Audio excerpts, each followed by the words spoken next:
இறையேசுவில் எனக்கு பிரியமான சகோதர சகோதரிகளே, இன்று பாஸ்கா கால வார நாள் செவ்வாய்க்கிழமையில் நாம் இருக்கின்றோம். இந்த நாள் உங்களுக்கு இனிய நாளாக அமைய வாழ்த்துகிறேன், ஜெபிக்கின்றேன். இன்றைய இறைவார்த்தை சிந்தனைகளுக்கு நாம் கவனமுடன் செவி கொடுப்போம். திருத்துதர் பணிகள் நூலிலிருந்து வாசகம். அதிகாரம் 7, இறை வார்த்தைகள் 51 முதல் அதிகாரம் 8 மற்றும் 1.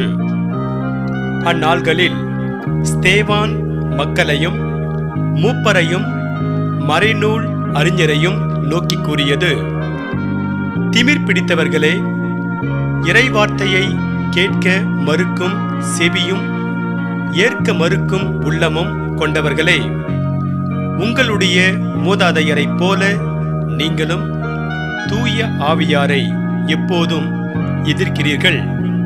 எந்த இறைவாக்கினரை தான் உங்கள் மூதாதையர் துன்புறுத்தாமல் இருந்தார்கள்? நேர்மையாளருடைய வருகையை முன்னறிவித்தோரையும் அவர்கள் கொலை செய்தார்கள். இப்போது நீங்கள் இயேசுவை காட்டிக் கொடுத்து கொன்றுவிட்டீர்கள். கடவுளின் தூதர்கள் வழியாய் தரப்பட்ட திருச்சட்டத்தை நீங்கள் பெற்றிருந்தும் அதனை கடைபிடிக்கவில்லை. இவற்றை கேட்டவர்கள் உள்ளம் குதித்தெழுந்து அவரை பார்த்து பற்களை நரநரவென கடித்தார்கள்.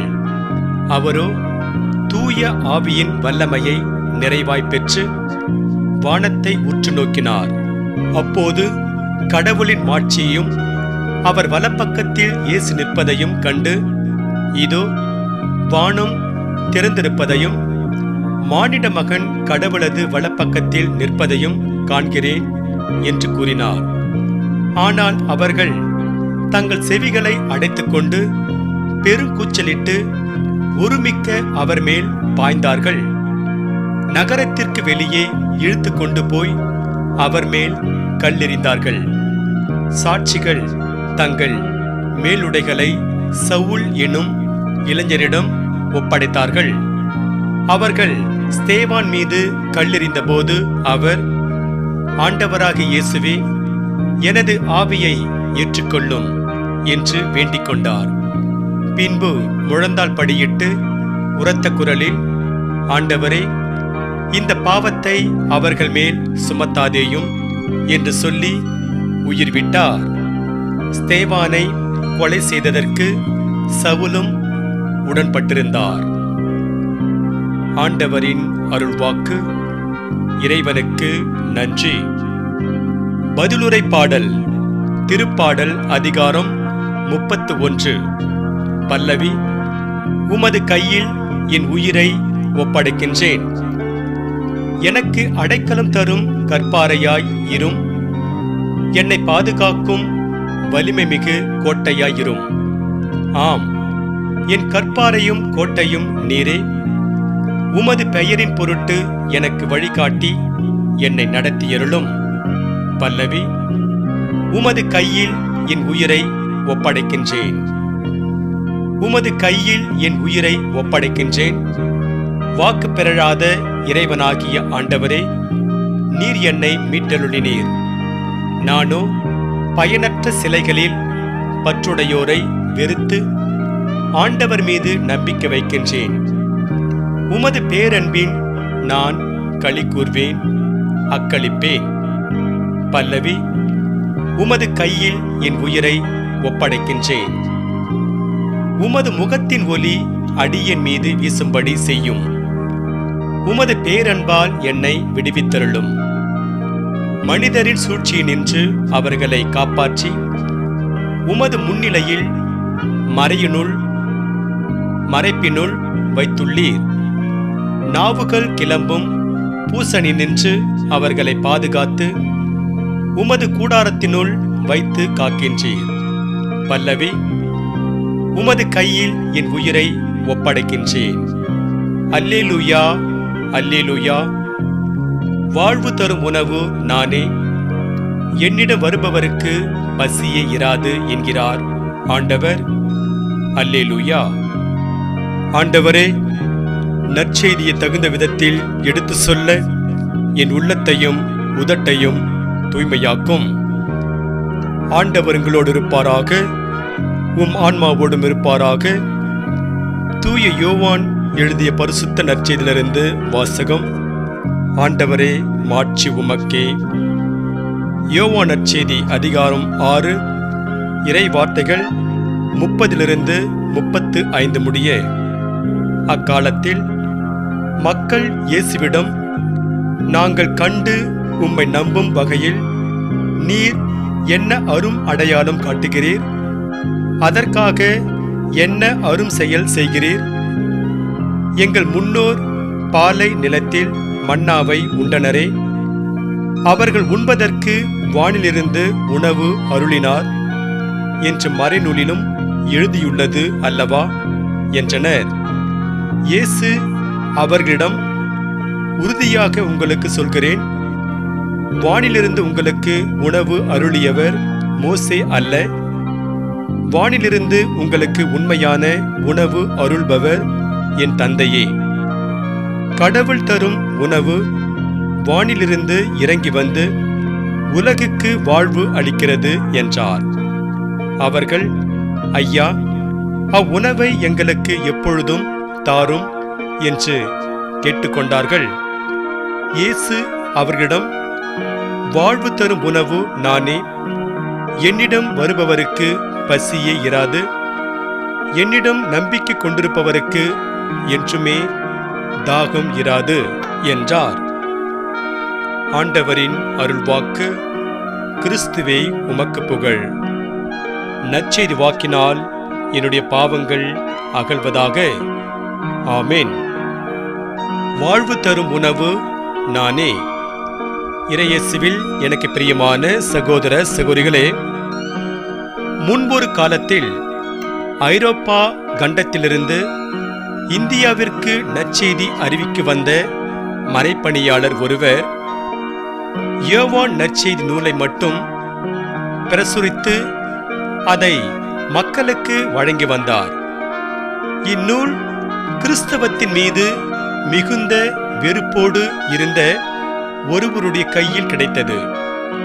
அவர் அந்நூலை நன்றாக கிழித்து பாதையில் விட்டெறிந்து விட்டு போனார். சிறிது நேரம் கழித்து அந்த வழியாக 2 இளைஞர்கள் வந்தார்கள். அதில் ஓர் இளைஞருடைய காலடியில் கிழித்து விட்டெறியப்பட்ட யோவான் நற்செய்தி நூலிலிருந்த துண்டு காகிதம் ஒன்று விழுந்தது. அவர் அதை எடுத்து படித்து பார்த்தபோது, வாழ்வு தரும் உணவு என்ற வார்த்தைகள் இடம்பெற்றிருந்தன.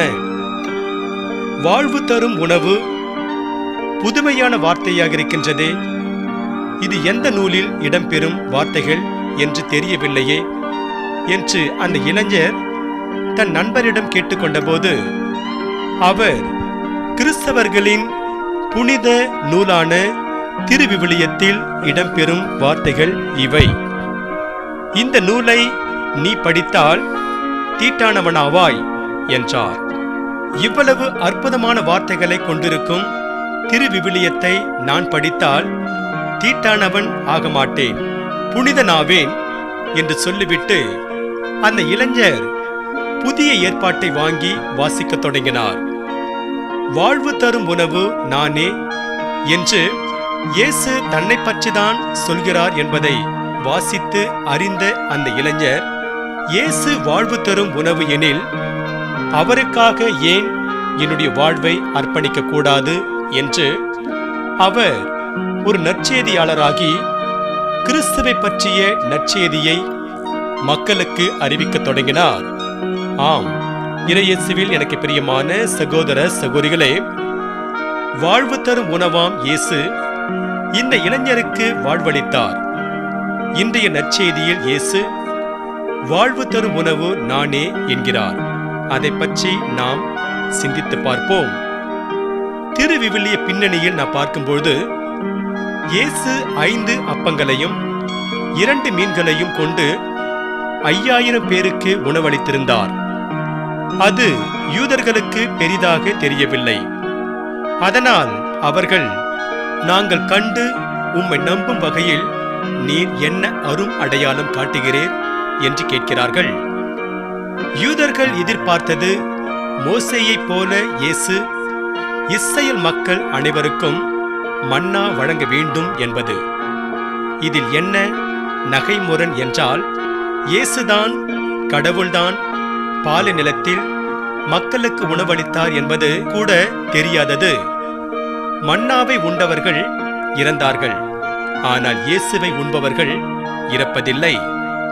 எனவேதான் இயேசு, வாழ்வு தரும் உணவு நானே, என்னிடம் வருபவருக்கு பசியே இராது, என்னிடம் நம்பிக்கை கொண்டிருப்பவருக்கு என்றுமே தாகம் இராது என்கிறார். இன்றைய முதல் வாசகத்தில் வாழ்வு தரும் உணவாம் இயேசுவை உட்கொண்ட அவர் மீது நம்பிக்கை கொண்ட ஸ்தேவான் இயேசுவுக்காக தனது உயிரை தந்து நிலை வாழ்வை பெறுகிறார். இயேசுவுக்காக உயிரை துறப்பதும் நிலை வாழ்வை பெறுவதும் மிக பெரிய பேறு. அத்தகைய பேற்றினை பெற நாம் இயேசுவின் மீது நம்பிக்கை வைப்போம். அறியாமை அழிவை தரும். இயேசு அளிக்கும் வாழ்வினை பெற ஒருவர் அவர் மீது நம்பிக்கை வைத்து வாழ வேண்டும். இயேசுவுக்காக உயிரை துறப்பது வாழ்வை பெறுவதற்கு இணையானது. ஆண்டவர் மேல் நம்பிக்கை வைத்திருப்பவர்களோ புதிய ஆற்றல் பெறுவர் என்று எசாயா புத்தகத்தில் 40 அதிகாரம் 31 வசனத்தில் இறைவாக்கினர் எசாயா கூறுகிறார். எனவே நாம் ஆண்டவராம் இயேசுவில் நம்பிக்கை வைத்து வாழ்வோம். கடலில் பயணம் செய்த பயணிகள் கப்பல் ஒன்று எதிர்பாராத விதமாய் பனிப்பாறையின் மீது மோதி உடைந்து போனது. இதனால் அந்த கப்பலில் பயணம் செய்த பலரும் இறந்து போனார்கள். ஓர் இளைஞன் மட்டும் தன்னுடைய கண்ணில் தென்பட்ட ஒரு பாறையை பிடித்துக்கொண்டு அப்படியே இருந்தான். செய்தியை கேள்விப்பட்டு அங்கு வந்த மீட்பு குழுவினர் பாறையை பிடித்துக் கொண்டிருந்த இளைஞனை மீட்டு கரையில் சேர்த்தனர். இதை அடுத்து செய்தியாளர் ஒருவர் இளைஞனிடம், பாறையை பிடித்துக் கொண்டிருந்த போது உனக்கு அச்சமாக இருந்ததா என்று கேட்டதற்கு இளைஞன் அவரிடம், பாறையை பிடித்தபோது சிறிது அச்சமாகத்தான் இருந்தது, ஆனால் நான் பிடித்துக் கொண்டிருந்த பாறை உறுதியாக இருந்ததால் எனக்கு இருந்த சிறிது அச்சமும் போய்விட்டது என்று புன்னகையோடு பதில் சொன்னான். ஆம், இயேசுவில் பிரியமான சகோதர சகோதரிகளே, இந்த நிகழ்வில் வரும் இளைஞன் பாறையை பிடித்துக் கொண்டதால் உறுதியாய் இருந்தான். இன்று நாம் பாடக்கேட்ட பதிலுரை பாடலில் தாவீது, என் கற்பாரையும் கோட்டையும் நீரே என்கிறார். அதை பற்றி நாம் சிந்தித்து பார்ப்போம். வீட்டுக்கு வீடு வாசற்படி என்பது போல் ஒவ்வொருவருடைய வாழ்விலும் துன்பமும் போராட்டமும் உண்டு. அதிலும் குறிப்பாக உயர்ந்த இடத்தில் இருப்போருக்கு இன்னும் மிகுதியாய் துன்பம் இருக்கும். இஸ்ரவேலின் அரசராக இருந்த தாவீதுக்கு அவர் அரசராவதற்கு முன்பு சவுலிடமிருந்து ஆபத்து வந்தது என்றால், அவர் அரசரான பின்பு அவரது சொந்த மகன் அப்சலோமிடமிருந்து ஆபத்தும் துன்பமும் வந்தது. இத்தகைய வேளைகளில் அவர் மனிதருடைய உதவியை நாடவில்லை, அவர்கள் மீது நம்பிக்கையும் வைக்கவில்லை என்று திருப்பாடல் 118 அதிகாரம் 8வது வசனத்தில் பார்க்கிறோம். மாறாக அவர் ஆண்டவருடைய உதவியை நாடினார், அவர் மீது நம்பிக்கையும் வைத்தார் என்று திருப்பாடல் 121 அதிகாரம் 1-2 முடிய பார்க்கிறோம். இன்று நாம் பாடக்கேட்ட பதிலுரை பாடலில் கற்பாரையும் கோட்டையுமான ஆண்டவரிடம் அடைக்கலம் புகுந்த தாவீது, அவர் தனது குரலுக்கு செவிசாய்த்து மீட்குமாறு வேண்டுகிறார். ஆண்டவரும் அவரது குரலை கேட்டு அவரை மீட்டருளினார். இவ்வாறு ஆண்டவர் மீது கொண்டிருந்த நம்பிக்கைக்கு தாவீது சிறந்த கைமாறு பெறுகிறார். தாவீதிடம் இருந்த ஆண்டவர் மீதான அசைக்க முடியாத நம்பிக்கை நமக்கு இருக்க வேண்டும். ஏனெனில் ஆண்டவர் மீது கொள்ளும் நம்பிக்கையே நமக்கு ஆற்றல் அளிக்கும். இன்று நமக்கு கொடுக்கப்படுகிற இறை சிந்தனையாக, ஆண்டவர் மீது கொள்ளும் நம்பிக்கை நம்மை நிச்சயம் விடுவிக்கும். துன்பம் வருகின்ற போது மன உறுதி பெருக வேண்டும். ஆண்டவரிடம் அடைக்கலம் புகுவோரை ஆண்டவர் ஒருபோதும் கைவிட மாட்டார். இன்று நமக்கு கொடுக்கப்படுகிற இறை வார்த்தையாக, ஆண்டவர் என் கற்பாரை, என் கோட்டை, என் மீட்பர், என் இறைவன், என் புகலிடம், தேடும் மலை அவரே என்று திருப்பாடல் 18ஆம் அதிகாரம் 2 திருப்பாடல் ஆசிரியர் கூறுகிறார்.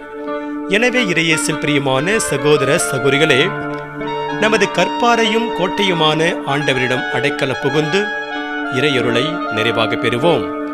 இறைவன் உங்கள் அனைவரையும் நிறைவாக ஆசீர்வதிப்பாராக.